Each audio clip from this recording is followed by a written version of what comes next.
So, you've got 1 week, a sense of adventure, and maybe a questionable grasp of French. Welcome to Corsica, France's untamed, sun-drenched rebel child in the Mediterranean. This island isn't just a destination, it's a vibe. A rugged, unapologetic, salty-haired, wine-in-hand vibe. And if you play your cards right, 7 days here will feel like you've slipped into a postcard you'll never want to return from.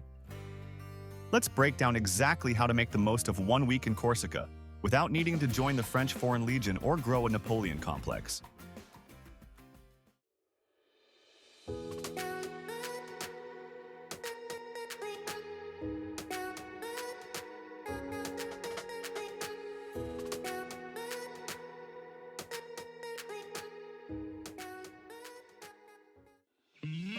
Day 1. Arrive in Bastia, the gateway with grit.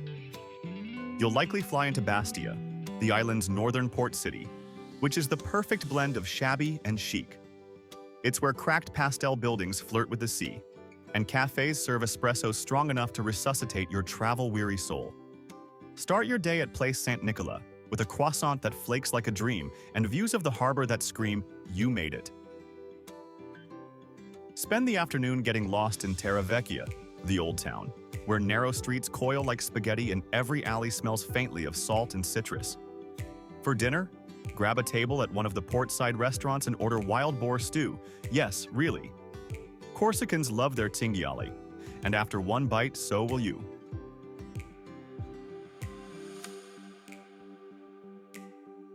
Day 2. Cap Corse. Mini road trip, mega views. Rent a car, non-negotiable. The freedom to pull over for impromptu swims and cliffside selfies will define your trip. Drive up Cap Corse, the rugged finger pointing north from Bastia. It's a wild tangle of cliffs, towers, and secret coves.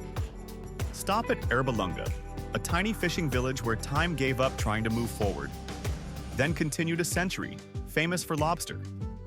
Even if crustaceans aren't your thing, the drive alone, with its tight turns and cinematic seascapes, is worth it. End your day at Nonza, a cliffside village with a beach made entirely of black pebbles. It's moody, it's mysterious, it's very Instagrammable. Day 3.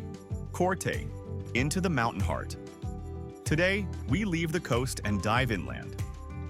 Destination, Corte. This is Corsica's wild mountainous soul. A place where eagles soar, rivers crash, and sheep outnumber people. Corte was once the capital of an independent Corsica, and it still acts like it. Hike the Restonica Gorge if you want to earn your cheese plate later. The path winds past alpine pools and up into pine-scented heaven. After your hike, head into town and visit the Citadel, perched dramatically above the valley like it's auditioning for a fantasy film. Dinner in Corte is earthy and rustic. Think Brocciu cheese, chestnut flour bread, and local honey, all served in a restaurant that probably hasn't updated its menu since Napoleon was in diapers. Day 4. Down to the south, Porto-Vecchio Beach Bummin. Time to swap your hiking boots for sandals. Head south to Porto-Vecchio, a chic harbor town where the vibe is very much yacht life meets old stone. Your mission today, beach hopping. Start with Palombagia. It's everything you want in a Mediterranean fantasy. White sand, turquoise water, and pine trees that casually lean like they're posing for a perfume ad. Then hit Santa Giulia, another slice of heaven with shallow waters perfect for lazy floating and pretending you don't have a return flight. Now pause for a sec, beach bum.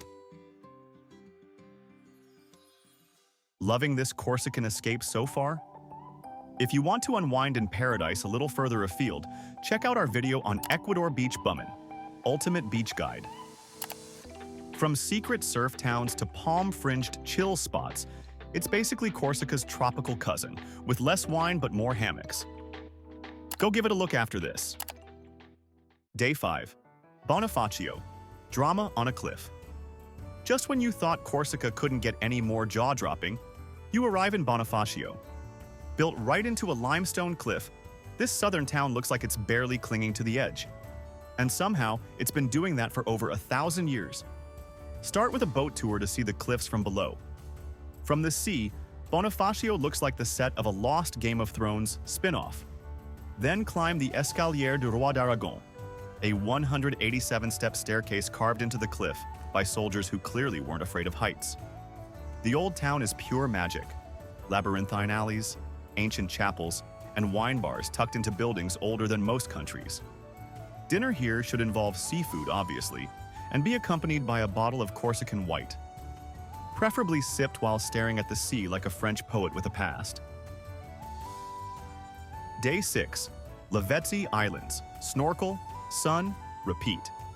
Just off Bonifacio lie the Lavezzi Islands, and you need to see them before Instagram ruins them. These uninhabited isles are all sun-bleached granite, secret coves, and crystal-clear water that'll make you question whether filters were ever necessary.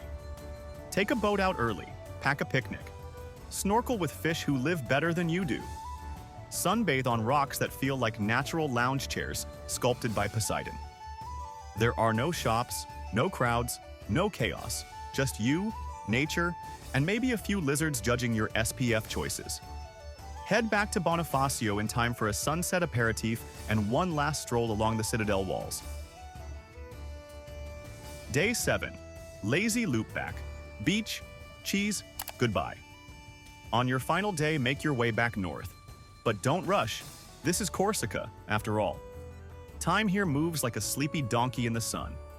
Stop at Roccapina Beach on the way. It's got a giant lion-shaped rock watching over the cove like a mythological lifeguard. Then meander up through Sartan, a town once called the most Corsican of Corsican towns. It's all tight alleys and rebellious history. Grab lunch here, eat slowly, you've earned it. Return the car in Bastia, tearfully, and treat yourself to one last Corsican indulgence. Perhaps a slab of fiadone, Corsican cheesecake, a final glass of muscat wine, and a slow toast to the island that just rewired your idea of vacation. Corsica is not like the other Mediterranean islands. It doesn't care about your checklist. It's rough around the edges, fiercely proud, and deliciously slow. In 1 week, you'll experience 4 landscapes: glittering coastlines, alpine peaks, ancient citadels, and moon-like islands. You'll eat wild boar and drink local wine in places with no menus. You'll hike into gorges and then sunbathe on beaches you didn't even know existed. You'll get lost on winding roads and not care, because the detour always leads somewhere stunning. Corsica isn't trying to impress you. It just does. And that's the magic. So when you're back home, wistfully scrolling through your camera roll while pretending your office chair is a beach lounger, remember? Corsica gave you a week, but it'll live in your head rent-free forever.